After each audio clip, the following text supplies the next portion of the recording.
Hey guys, welcome back. I hope you are having an amazing day. Let's get right into the stories. The first one is an entitled People Story. When I first moved into my new house, I was ecstatic. It was my dream home, a beautiful two-story house with a big backyard. I couldn't wait to turn the backyard into my own little oasis, complete with a vegetable garden, flower beds, and a privacy fence. After living there for about a month, I received a notice from the Homeowners Association that my partially built fence violated Homeowners Association rules. Apparently, fences could only be chain link or white picket, and mine was made of nice cedar planks. I went to talk to the Homeowners Association board to see if we could find a compromise, but they refused to budge. The head of the board, Barbara, was the biggest stickler. With her pinched face and shrill voice, she reminded me of every Karen meme I'd ever seen. "Absolutely not," she squawked when I asked if a natural wood fence would be allowed. "It must be torn down immediately, no exceptions." I tried explaining how much time and money I had invested in the fence already, and that it matched my home's aesthetic perfectly, but she didn't care. "Everyone must follow the rules, no exceptions. Now take down that horrid fence or we'll do it for you and charge you for the work," she threatened. With no other choice, I reluctantly tore down the fence I had worked so hard to build. Hundreds of dollars of lumber and 2 weekends of hard work gone to waste, just to satisfy Barbara's power trip. Over the next few months, Barbara constantly found new things to harass me about. My grass was half an inch too long. I parked my car in the driveway overnight. I left my trash cans out past 6 p.m. on pickup day. Her obsessive rules and shrill tirades made me dread coming home to my own house. The final straw came when I caught Barbara snooping around my backyard one day. She claimed she was doing an inspection to make sure I hadn't violated any rules. I'd had enough of her spying on me and trying to control every little thing I did on my own property. That's when I decided if Barbara wanted to play hardball, I could play too. I studied the Homeowners Association bylaws inside and out. Buried deep within the complex legalese, I found a loophole. If at least 51% of homeowners voted to change the bylaws, the rules could be amended. First, I rallied my like-minded neighbors who were also fed up with Barbara's nonsense. It wasn't hard to get them on board. Her persistence had made her lots of enemies in our neighborhood. Soon, I had enough supporters to call for a vote to change the bylaws. We held a special Homeowners Association meeting and outlined the amendments we wanted to make, easing restrictions on fence styles, lawn maintenance, parking, etc. As expected, Barbara threw a tantrum, insisting we follow proper protocols for bylaw changes.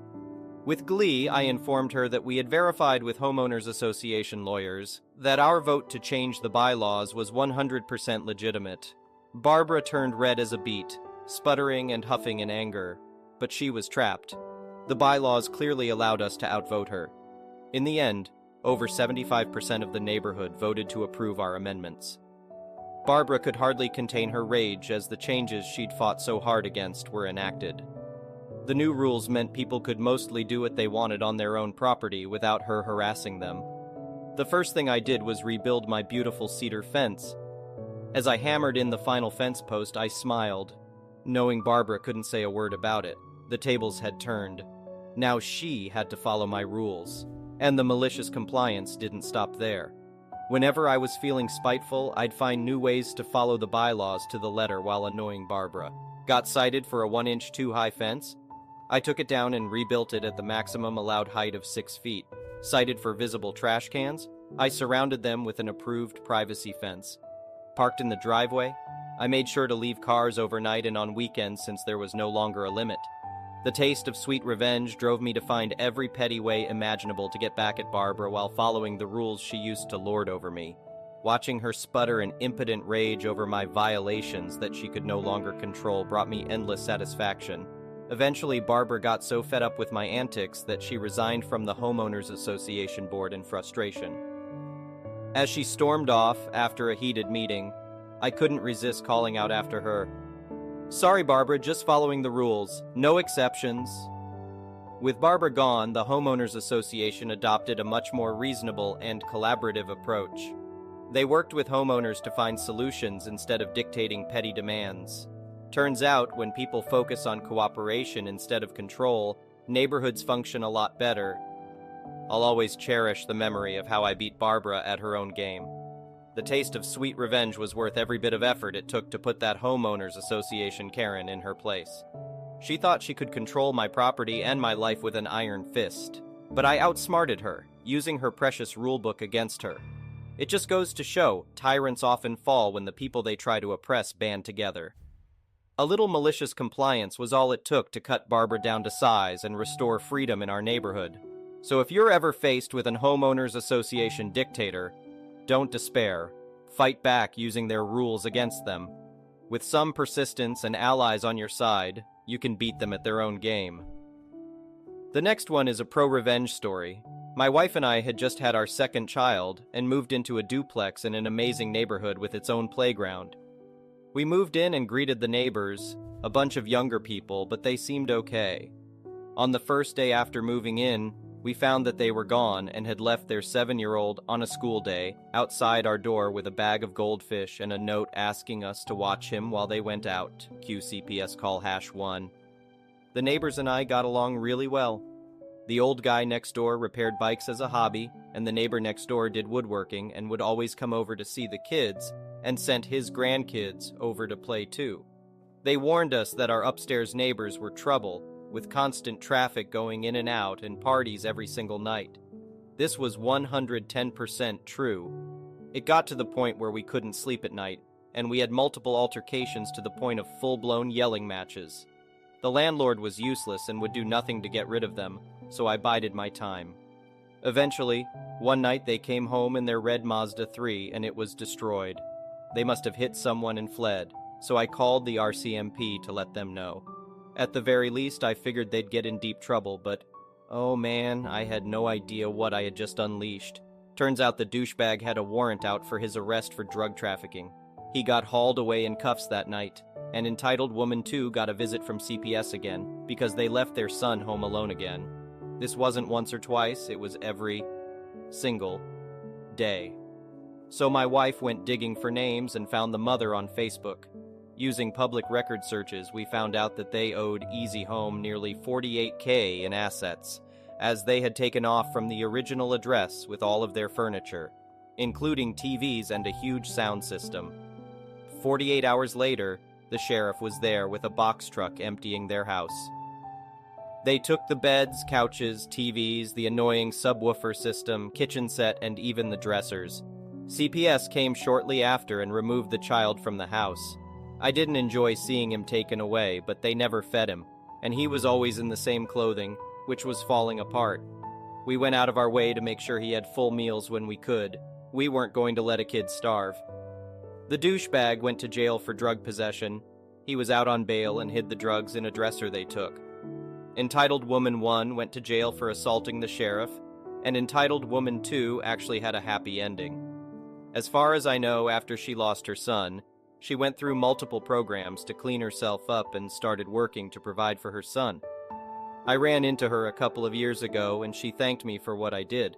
I got pro-revenge on the drug dealer and his girlfriend and thankfully helped someone get on the right path. The next one is a petty revenge story. For context, I work at a well-known luxury department store in the shoe salon. To start, let's call this horrible coworker HC.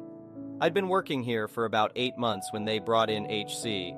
None of my team was thrilled, especially considering our boss had said he would stop after he hired coworker number 7. We work solely on commission, so the more people means less of the pie. This is kind of important later.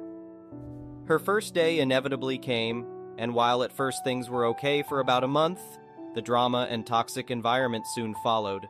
In the past, I found it extremely difficult to trust my gut because of my severe anxiety. But this time, I just knew instantly I got trashy vibes from her on day 1, and knew I wasn't going to be able to trust her. I won't go into full detail, but here are some general instances for y'all to better understand how much of a trash person HC is. She's lied and thrown her team under the bus if it benefited her multiple times. Whenever we called her out on her toxic behavior, HC would run to our HR department and spin a web of more lies and drama. Our team used to be super chill amongst one another when it came to helping clients, but with her, she was a shark. HC would stalk every client and push them to try on shoes and buy them, which sometimes worked frustratingly well, and it pissed us all off and made us feel like we were trying to fight for scraps. Don't forget, we work solely on commission, so this was affecting our paychecks. Not only would HC stalk, but she would steal clients. I have confronted her multiple times only for her to make up some excuse and not give my client back to me. Mind you, our store is prided in the relationships we build with our clients, so this was a giant no-no. She has shown up to work extremely hungover, drunk, or coked up, or all of the above at the same time. She has gotten aggressive with some of the sweetest co-workers I know, and has shoved them or gotten up in their face. Oh, and just being completely uncordial, unprofessional to them. HC has messed up countless times with clients, giving them the wrong size or refusing to ever return their items. At this point, it had been over a year she'd been here, and I now hated this job. Every day I came in and saw she was working too, I was absolutely miserable. We'd all gone to my managers, but there was nothing they would really do. Eventually, we found out that HC began dating one of the managers in our store. In the ethics code, that is punishable by instant suspension and/or termination for both involved. We found out that because he worked in the back, he was giving her online curbside sales. I don't know how they did it exactly, but she was getting thousands in extra sales because of this, which is a giant red flag because this is considered fraud. Our LP lead also agreed that it was very suspicious, as did our state HR director, but nothing was ever done. At this point, I was fed up and didn't know what to do. I have remained professional, and I'm a very anxious person who avoids getting into conflicts, so I didn't know what I could do to get back at her for all the crap she's pulled. So at some point on a day she wasn't working, I just walked over to where our business cards were, and I flipped them over backward, thinking she would just flip them back over, right? Oh, how deliciously wrong I was. I found out about a month later from a close coworker that HC freaked the hell out, and immediately ran to HR and LP, demanding they investigate and find out who did this, complaining that we all hated her, and that this was a breach of respect. Well, remember how I mentioned HC would run to HR for literally anything we called her out on or any lies she spun up? Let's just say she was not welcomed with open arms on this. HR just sat there like, really? This is what you're here for? Grow up and flip them back around? And LP was like, Lord Almighty, give me strength. Are you serious right now? To which they actually entertained it and asked two of my coworkers if they did it, which they responded no. The managers then berated her for this and wasting their time. It was mildly petty. I know it's not the most petty thing ever to flip the cards, but it backfired so beautifully, and I feel as smug as Jeremy Clarkson to this day. And several months later, they finally fired her and her manager boyfriend's asses because they got concrete proof of them being together. And this situation just added to her case being built against her. Since then, we are all in happy spirits again. My anxiety has lessened significantly, and while I'm still leaving eventually to go into a completely different career, I'm starting to like this job again. Oh, and the paychecks are much better now. HC, if you're here and reading this, I want you to know that it was me that flipped over your damn cards, and we're all dancing over your career's grave right now. The next one is a malicious compliance story. I used to be a firefighter for a volunteer department. The town was small and nothing happened on most days, but I was young and single and I loved the job. I showed up every single time I could. The only person who was there more than me was the chief. As many volunteer firefighters know, when Grandma falls down at 3 a.m., you get one or two people. But if there's a fire, people you haven't seen in months suddenly have enough time to show up. Anyway, that department was a mess. People were always bad-mouthing and backstabbing. Training was a joke. You were lucky to get a PowerPoint once a week. Stuff was stolen often. There was once a whole political coup for some reason. Somebody really wanted power in a small-town department in the middle of nowhere. I learned it was best to just stay quiet and do my job. And that was helped when I went to night shifts at my real job. I was working 12-plus hour shifts, sometimes 5 or 6 days a week. I still showed up to every run I could, but after 7 years there, I was just done with it all. Everything came to a head when I was scheduled for 28 12-hour shifts out of a 30-day month. I was still the second most active member out of 30 people, but I wasn't kissing the appropriate asses, and the management kept trying to get me in trouble. They once threatened to fire me for not turning in some paperwork, and I had to point out that the paperwork had been sitting in their mailbox for 3 days. They eventually decided to add a stupid new rule. You were now required to sit at the station for 40 unpaid hours a month. Not doing so could lead to discipline and termination. I didn't bother. I was about 24 shifts into the month and I did not care about their dumb rule. But I realized that I could make it, so I left work, grabbed a change of clothes, and I went to the department. It was about noon, which was midnight to me since I work nights. I tried to sleep on the rock-hard beds they provided. Not 30 minutes went by when the training officer kicked the door in and demanded that I get up and help with training. My role? I sat on a hose so it didn't move while somebody else practiced the pump controls. A sandbag could have done just as well. An hour later, training finished, and I tried to go back to sleep. I was told off again. I ended up hiding in the TV room so I could have some peace and quiet. They found me again and wrote me up, first time in years, for what amounted to not being enthusiastic enough about the job. I endured a lecture while trying not to fall asleep where I stood. I finally got to go sit down when I got a text from the boss at my real job. They wanted me to work that night and wondered if I was available. I thought, you know what, I am available. And I left. A few days later, I got a nasty email from one of the guys who wrote me up, telling me they didn't like my attitude and that I needed to think about what I wanted. I thought about it and I realized I didn't want to deal with their crap anymore. So I wrote my resignation letter, went back to the station, gathered my personal effects, and I never went back. The next one is an entitled people story. I work as a claims adjuster for auto accidents. A customer filed a claim after hours, and I followed up with him first thing this morning. I had no info on the vehicle other than what he reported, and I informed him there is a possibility of it being a total loss. He immediately jumped down my throat and told me he doesn't want his car to be a total loss, and he doesn't want me to have it moved to another location for an in-person inspection. I started to discuss an alternative with him when he started cursing at me and berating me, constantly interrupting me, telling me to just pay the claim. If it were that easy of a job, I'd be paid less, and my job would be a hell of a lot easier. I explained that per his insurance agreement, we have to inspect the vehicle before I can make a payment for his claim, and we need to see if it is going to be a total loss or repairable. He continued to be an ass, so I informed him that I would disconnect the call and try talking to him again when he has regained his composure. I hung up and went into a meeting, and he proceeded to call our customer service line over and over and over. He harassed a total of 4 women and refused to end the call until I accepted his call. I explained I was in a meeting and wouldn't be out for at least another 30 minutes or so. He continued to stay on the line with them for a few more minutes before hanging up and calling customer service again. I finally had a chance to call him back, and I explained that we can try to work with his shop in having them submit photos so we can do a preliminary check to at least see if the car is a total loss or not. He told me he sent me photos from the night before. I explained that there were no attachments to the emails he sent me and that we need very specific photos to have the most accurate review. He proceeded to tell me it is my job to call the shop and request them, which is what I told him at the start of the call anyway. He then demanded my cell phone number. I explained that I don't have a work cell phone. He stated he wants my cell phone to be able to reach me over the weekend. I informed him I will not be providing that info to him.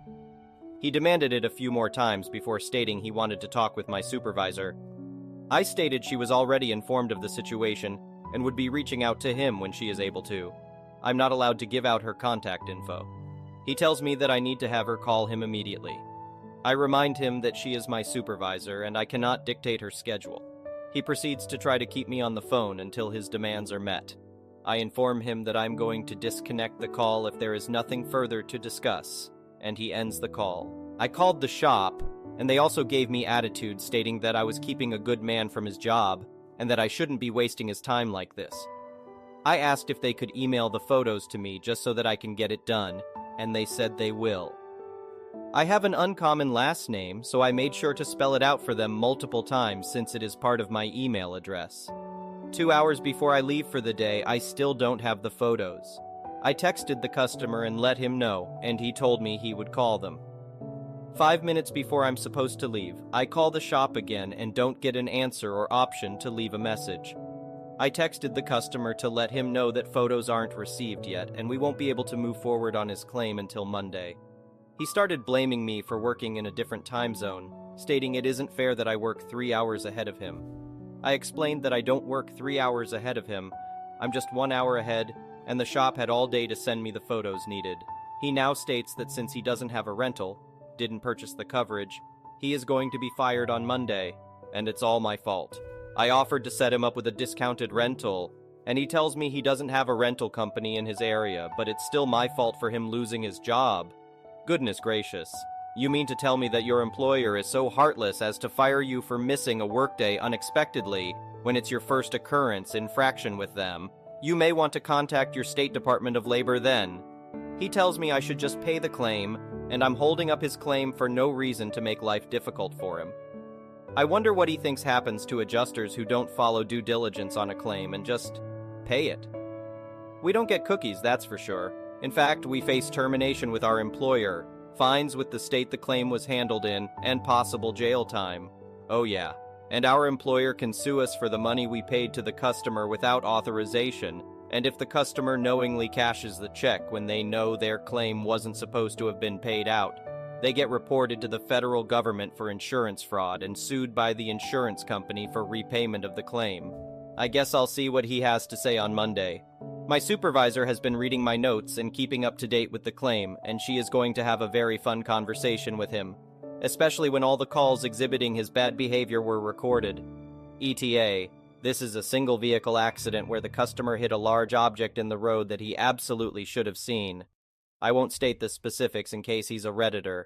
He did not file a police report, and he wanted to send me photos from the scene of the accident, which took place at night, and became more irate when I stated I need a VIN photo from the sticker inside his driver's side door. Update, not too much going on, which is unexpected. It's been radio silence from the customer, and I don't trust it. I'm expecting a full blow-up. My supervisor called him and left a message yesterday, but he hasn't called her back either. She has informed me that I have her encouragement to put him on written-only communication, and I don't have to answer his calls anymore. She also stated that if he threatens me, which I'm not sure if he will or not, she will get our security team involved, and I can press charges against him with his local police, as these are recorded calls. I called the shop today and spoke with the owner. I explained how the rep I spoke with on Friday acted very unprofessionally, and he informed me that the customer had apparently been calling her non-stop on Friday and harassing her as well, because she somehow thought it was a good idea to give him her cell phone number when he demanded it. The owner is an old friend of the customer, you all called it, but he provided this info very freely, and stated that after this repair they aren't friends anymore, and he will blacklist him as the rep I spoke with is his niece. I got the photos, and there were several very thorough photos. It is pretty minor damage, and it is clear that he ran into something on the road. I can't give specifics, but it was a metal object that happened to be laying in the road that got wedged in the undercarriage. They had to pull really hard to get it unstuck, and the shop sent me a photo of the very warped item as well. Redditor Sleuths also called that he has a huge custom item that was not on the policy. It's a bed cover for his truck, but there was no damage to it, and even if there was, we wouldn't cover it if he didn't have an endorsement for custom equipment. I ran this by SIU, Special Investigations Unit, and while they agreed that the customer was acting shady as hell, they don't have enough info to start an investigation, and they stated that since it is a single car accident, we would still be obligated to cover his repairs even if he was lying. There are several states where we can deny a claim if the customer lies about how the accident happened, but sadly, this is not one of those states. I've texted the customer to let him know I got the photos and that I was in contact with the shop, but he hasn't responded, and it's radio silence. Either he's really embarrassed about his actions, as he rightly should be, or he's a ticking time bomb that's going to explode near the end of the week when I'm my busiest just to tell me in detail how I made him lose his job. We shall see. This will probably be the last update, but if anything else happens, I'll be sure to let y'all know. I truly appreciate the support and collective WTF from everyone, as it confirms I'm not just being crazy or sensitive. To the one poster who told me that it's my job to handle this sort of thing and I've been trained for it. 1. I have never been trained for this level of crazy, and I challenge you to find anyone short of an orderly at a psych ward to be trained for it. And 2. It is my job to get cars fixed, not to deal with harassment and bad behavior. Let this be a reminder to everyone to be kind to others, especially the disembodied voices on your phone providing a service to you. Thank you for watching. I would really appreciate it if you could like the video and subscribe to our channel if you haven't already. We'll see you again tomorrow.